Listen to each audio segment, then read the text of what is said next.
In Bunny Burrow, 9-year-old bunny, Judy Hopps, Della Saba, is performing in a school play. Her theme explains that animals, once primitive and wild, have now evolved to where predators and prey can live side by side in harmony. The founding mammal city, Zootopia, is hailed as a place where anyone can be anything. Judy then announces that she wants to be a police officer.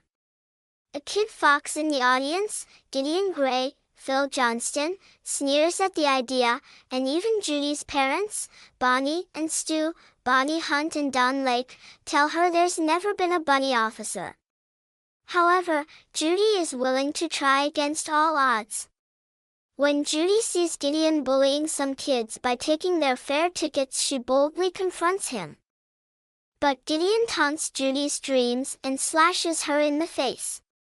He leaves and, though she's hurt, Judy shows her friends the tickets she got back and declares that she doesn't know when to quit. Years later, Judy attends the Zootopia Police Academy. Judy is tiny compared to the other recruits and faces difficulties managing the obstacle courses run by the drill sergeant, Fuchsia. But through sheer determination, and by using her wits, Judy makes it to graduation as valedictorian. Zootopia Mayor Lionheart, J.K. Simmons, oversees the ceremony, and Assistant Mayor Bellwether, Jenny Slate, a sheep, formally congratulates Judy as the first bunny police officer, saying it's a big day for all small animals. She is assigned to Precinct 1 in the heart of Zootopia, much to the apprehension of her parents. A few days after, Judy, her parents, and many siblings head to the train station. Stu convinces Judy to take a can of fox repellent with her before she gets on the train to Zootopia. Judy listens to a hit by pop singer, Gazelle, Shakira, as she zooms through the diverse districts of the city, from the frozen tundra to the sultry rainforest. She finds her apartment, a rundown single room with a rickety bed, paper-thin walls, and two noisy neighbors, Bucky and Pronk Oryx Antlerson, Byron Howard and Jared Bush. Despite this, she's all too excited for her first day.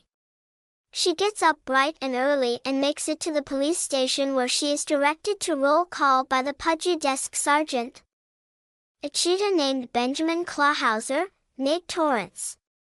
All the other officers, elephants, rhinos, hippos, and bears, tower over Judy.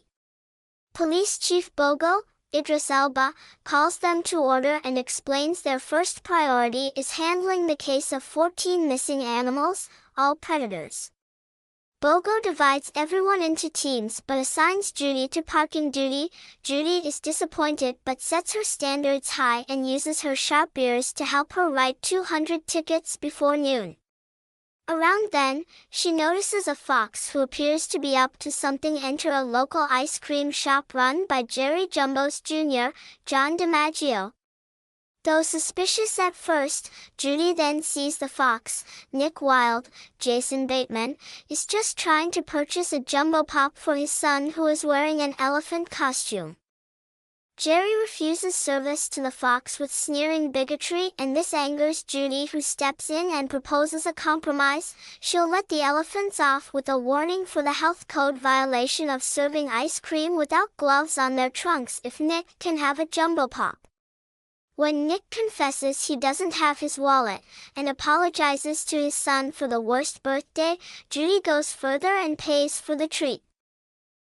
She tells Nick she can't stand it when people are mistreated for being predators or prey, and walks away with a spring in her step, happy to have helped someone in need. Later that day, Judy is writing more tickets when she notices the little fox in his elephant suit. She approaches to say hello, but then notices that he and Nick are melting the jumbo pop from the roof of a building and letting the drippings collect in large jars. They drive away together, with the little fox at the wheel. Judy follows them into Tundra Town and sees them making mini pops with the melted juice. They take them into the Savannah district and sell them to hamsters coming out of work. The hamsters chomp on the pops and leave the sticks in a recycling bin. The little fox collects the sticks and he and Nick take them to a construction zone in Little Rodentia where they're sold as lumber. Later, Nick and his son, a full-grown fennec fox named Finn Nick, Tom Lister Jr., part ways and Judy confronts Nick. Nick doesn't deny that he's a hustler but provides Judy with all the paperwork he needs to make his endeavors technically legal and humbles her by saying that the city is not a magical land where dreams come true and a meter maid can never be a real cop. Judy returns to her apartment, sullen, and bears through an inadvertently insulting call from her parents who are thoughtlessly relieved to see she is not a real cop in their eyes and has instead the safest job on the force. The next day, Judy is writing more tickets and enduring unending verbal abuse from the citizenry for her duty when she is approached by a frantic pig, Josh Dallas, who tells her he's just been robbed. Judy springs into action and chases the thieving weasel, Alan Tudyk, through the city square and into Little Rodentia. During the chase, in which Judy has to take considerable pains to avoid accidental harm to the tiny citizenry and their property, Duke kicks a plastic donut from a shop toward Judy and it nearly crushes a lady shrew. But Judy stops it in the nick of time and uses the donut to apprehend the weasel. Judy rolls him into the station but is called to Bogo's office. He reprimands her for leaving her post and endangering the public to retrieve a bag of moldy onions. Judy objects, saying that the onions are actually flower bulbs called Minicampum holocithias and that she only wanted to serve as a real cop. However, Chief Bogo responds that she had her orders as a parking attendant and disobeyed them, making a political appointee like her intolerable to him. Just then, an otter named Mrs. Otterton, Octavia Spencer, barges in, begging Chief Bogo to find her husband, Emmett, who has been missing for 10 days. Bogo offers empty assurances until Judy steps up and promises to find him. Bogo escorts Mrs. Otterton out of the office before firing Judy for insubordination. However, when he opens the door again, he finds Mrs. Otterton speaking with Assistant Mayor Bellwether, who promptly sends a notice to the mayor about Judy's willingness to take the case and tells Judy to come to her for any assistance. Bogo reluctantly allows Judy to take the case but gives her a 48-hour ultimatum: she finds the otter or resigns. Judy agrees. At the front desk, Clawhauser gives Judy the case file but there are no leads or witnesses and, since she's new, she has no technological resources. However, Judy notices in the lone photograph they have that Emmett is eating a familiar-looking popsicle. She locates Nick on the streets and demands his help but he refuses. When she says his $10 worth of mini pops can wait, he claims to have made $200 a day since he was 12. Judy records Nick on her Carrot pen recorder and puts his own words against his tax files which show he's claimed zero income. Judy says she'll report him for tax evasion, a federal offense, unless he helps her. Finn Nick, who was asleep in the stroller Nick was pushing, laughs at the reverse hustle and wishes Nick good luck working with the fuzz before walking off. Nick takes Judy to Mystic Springs Oasis, the last place he saw Otterton going. They're met by a yak named Yax, Tommy Chung, doing yoga behind a desk. He recognizes Mr. Otterton but says he hasn't seen him in a couple of weeks. He then takes them into the oasis to find Emmett's yoga instructor, an elephant named Nangi, Gita Reddy, and Judy is shocked to find the oasis is a haven for naturalists, nude animals. Nangi has no memory of Otterton, but Yax unwittingly gives Judy all the information she needs, including the plate number for the car Otterton was picked up in the last time he was there. Nick says he has a friend at the DMV who can help them run the plate number. There, Judy is disheartened to see that the DMV is run solely by sloths. Nick's friend, Flash, Raymond S. Percy, is able to run the plate number for them but, naturally, takes forever to do so. This isn't helped when Nick, in an attempt to push Judy's buttons, delays them with a joke. By the time they exit, it's nighttime. Judy finds out the car in question is a limo in Tundra Town, but by the time she and Nick arrive, the lot's closed. Without a warrant, Judy cannot get in. Defeated, she holds out her recording pen to Nick but flings it over the fence. Nick goes to retrieve it and Judy meets him on the other side, slyly saying that she doesn't need a warrant if she has probable cause, and a shifty-looking fox climbing over the gate qualifies. They locate the limo and search it, finding polar bear fur, claw marks all over the back seat, and Otterton's wallet. Then, Nick recognizes an insignia on a drinking glass and panics. He knows whose car this is. When they open the car door to leave, they're confronted by a couple of polar bears who shove them into a car.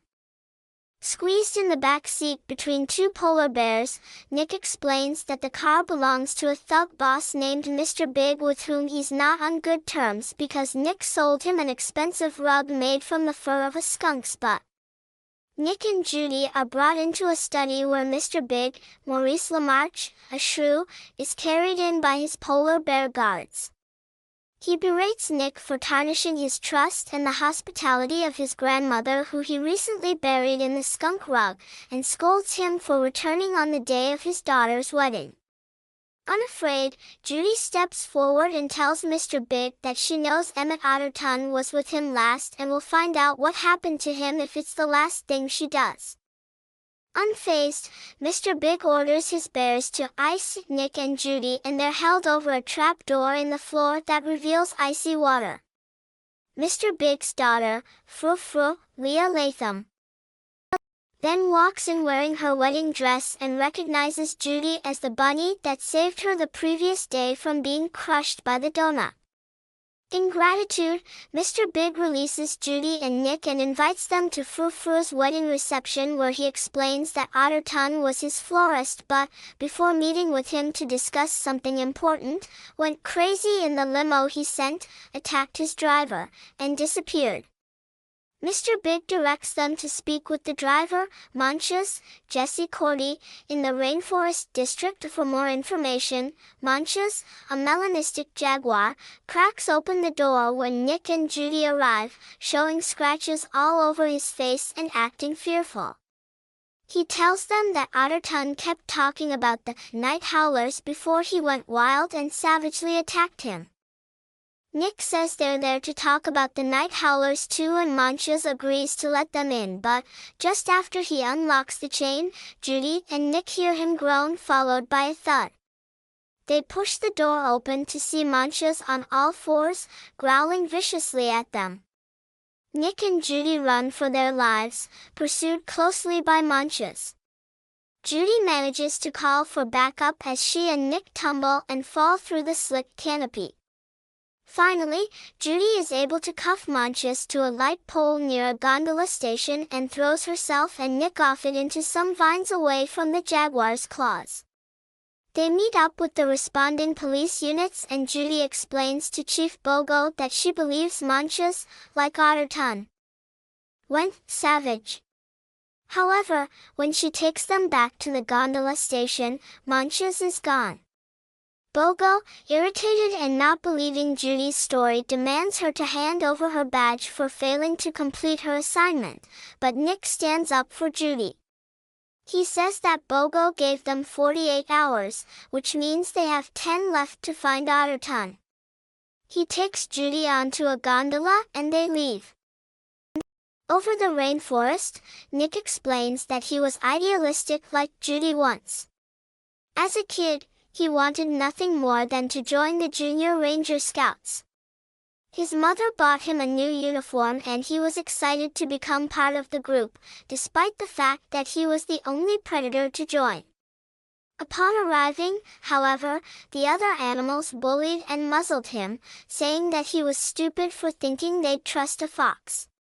After that day he decided he would never let anyone see that they had gotten to him and if people only thought of foxes as shifty and untrustworthy, then that's what he would be.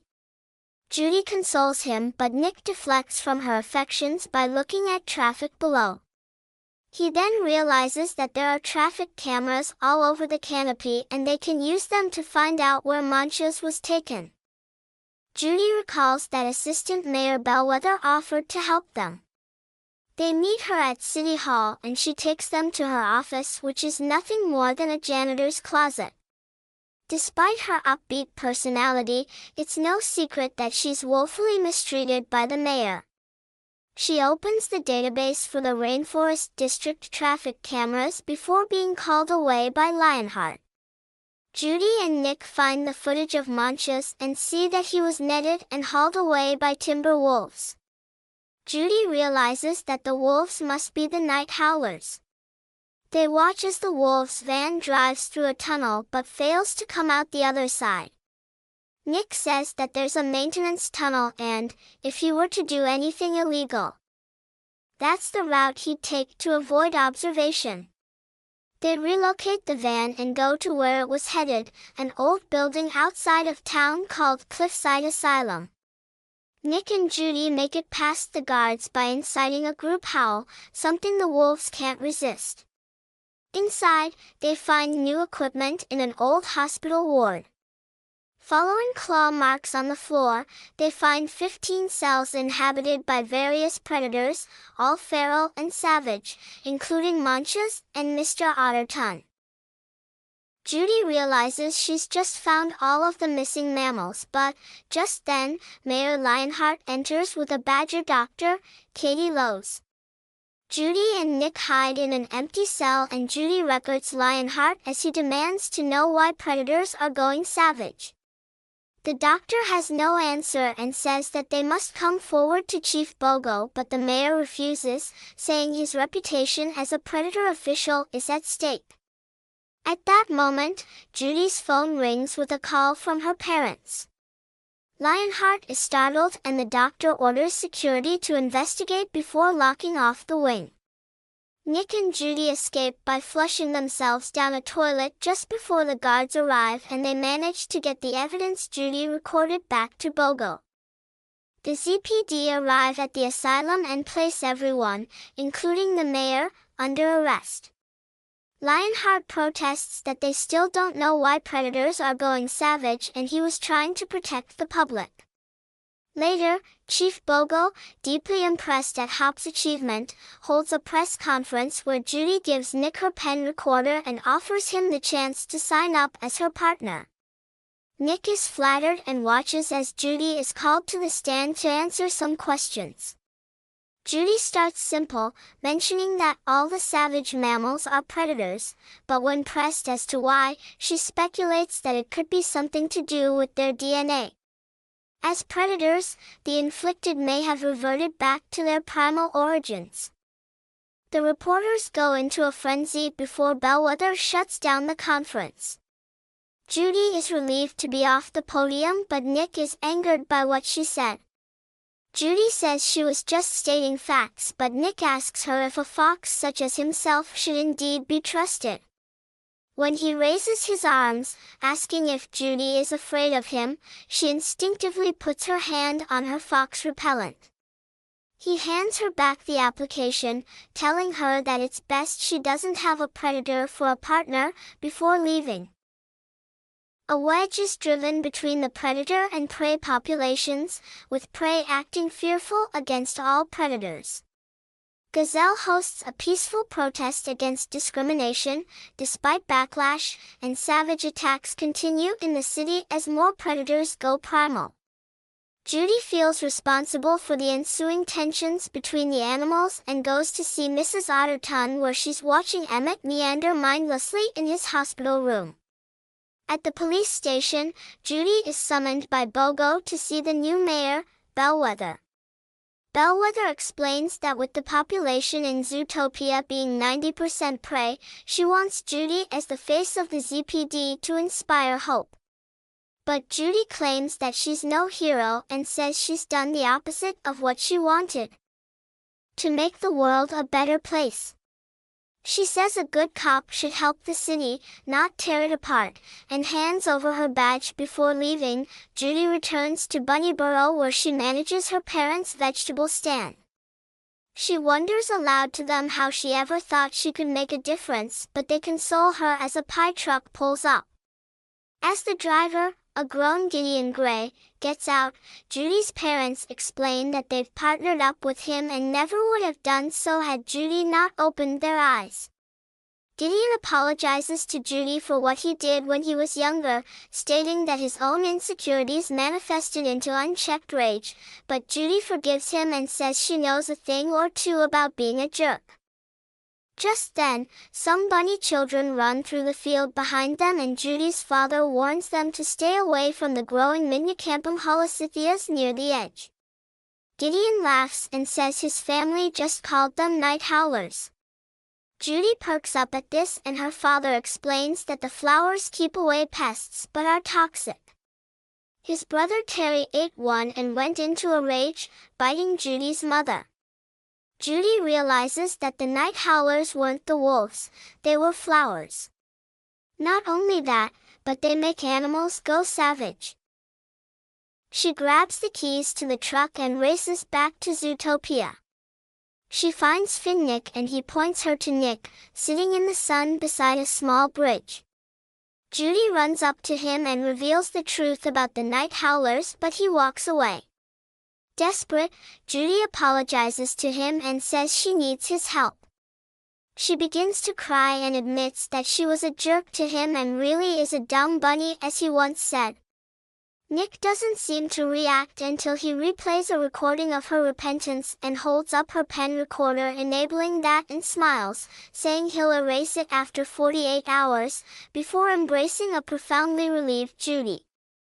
They climb into the truck and Nick helps himself to some of Judy's blueberries while she shows him a picture of the weasel thief she caught stealing the Minicampum holocithias. Duke Weasel Ton. They find him on a street corner selling bootleg DVDs such as Wrangled, Pig Hero 6, and Meow Anna. Judy confronts him and demands to know what he was doing with the night howler flower bulbs, but he says he won't talk. Judy and Nick smile slyly and take the weasel to Mr. Big. Duke is incredulous as to why Mr. Big would help a cop, but Mr. Big smiles and says Judy is the godmother of his future grandchild. A very pregnant Frou-Frou says she's going to name her daughter after Judy. On threat of being iced, Duke relents and confesses he sold bulbs to a ram named Doug who works out of an abandoned rail station. Nick and Judy follow the directions to a rusty subway car underground. They sneak inside and find Doug, Rich Moore, in a yellow jumpsuit preparing the blue flowers and harvesting them chemically to produce a serum which he puts into fragile pellets. He loads a pellet into a gun as his phone rings, telling him his next mark is a cheetah in Sahara Square. He assures the caller he can make the hit since he was able to get an otter in a moving car. He places the gun in a briefcase and goes to answer a knock at the back of the car, saying that Walter and Jesse have come back with coffee. Judy takes the opportunity to knock Doug out of the car and locks the door before ordering Nick to get the car moving. With some finagling, they're able to start it and the car moves down the track, slowly gaining speed. Judy is intent on bringing the evidence to police headquarters, but two rams jump onto the moving car. They manage to knock Jesse off the car inside the tunnel, grazing him as he hugs the wall and shaving his belly pink. Walter headbutts his way into the front of the car as they make their way outside, but they soon face another oncoming train. Judy tells Nick to speed up and kicks Walter into a switch lever just in time. But they are traveling too fast around the next curve and the car derails into the next empty station. Judy and Nick jump from the car as the friction causes it to go up in flames and watch from the platform as it explodes. Judy thinks all the evidence is destroyed, but Nick holds up the briefcase with the gun inside. They run upstairs out of the station and into the Natural History Museum, empty due to renovations.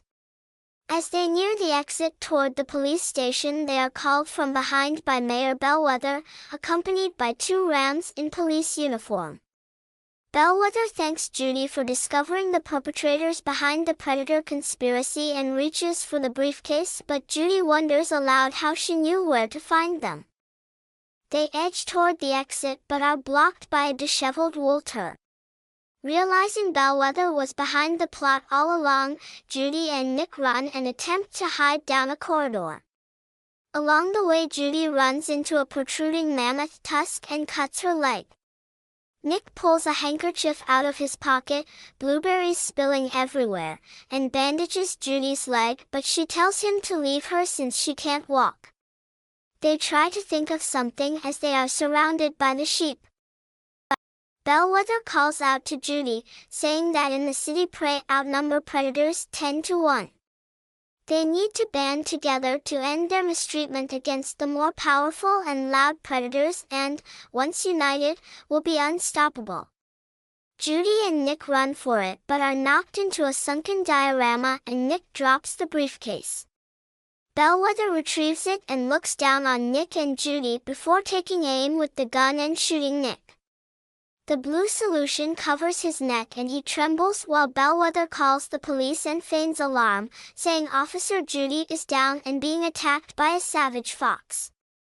Judy tells Bellwether her plan won't work as Nick advances on her, growling.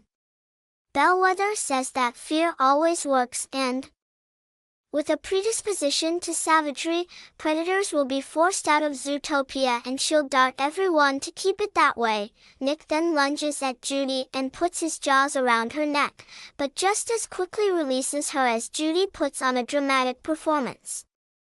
Nick and Judy then reveal they switched out the serum in the gun with blueberries and have recorded everything Bellwether said on Judy's pen recorder. Horrified, Bellwether backs up to flee only to be stopped and arrested by the responding ZPD on the news. An anchor reads that Bellwether was charged for masterminding the savage predator conspiracy.